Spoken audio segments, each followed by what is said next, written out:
தீபாவளி பண்டிகை நெருங்குவதையொட்டி தமிழ்நாடு முழுவதும் அரசு அலுவலகங்களில் லஞ்ச ஒழிப்புத்துறையினர் திடீர் சோதனை நடத்தியதில் கணக்கில் வராத பல லட்சம் ரூபாய் பணம் கைப்பற்றப்பட்டது.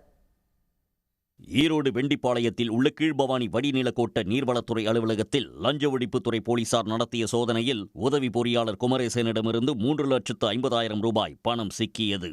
சேலம் மாவட்டம் வாழப்பாடி சார் பதிவாளர் அலுவலகத்தில் 4 மணி நேரம் நடத்தப்பட்ட சோதனையில் பத்திரப்பதிவு அலுவலர் நளினியிடம் இருந்து கணக்கில் வராத 1,77,000 ரூபாய் பறிமுதல் செய்யப்பட்டது. புதுக்கோட்டை நீர்வளத்துறை செயற்பொறியாளர் அலுவலகத்தில் 6 மணி நேரத்தை கடந்து இரவிலும் சோதனை நடைபெற்றது. இதில் கணக்கில் வராத 1,59,000 ரூபாய் சிக்கியது.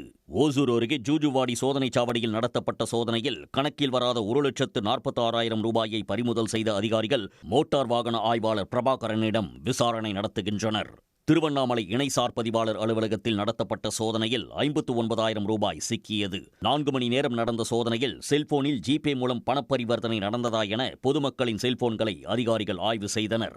விழுப்புரம் சரக போக்குவரத்து துணை ஆணையர் மற்றும் வட்டார போக்குவரத்து அலுவலகத்தில் நடந்த சோதனையில் லைசென்ஸ் எடுக்க இடைத்தரகர்களாக செயல்பட்டவர்களிடமிருந்து 25,000 ரூபாய் கைப்பற்றப்பட்டது. திருச்சி சார் பதிவாளர் அலுவலகத்தில் நடந்த சோதனையில் 20,000 ரூபாய் சிக்கியது. இது தொடர்பாக பொறுப்பு சார் பதிவாளராக உள்ள முருகேசனிடம் லஞ்ச ஒழிப்புத்துறை அதிகாரிகள் விசாரணை நடத்தி வருகின்றனர்.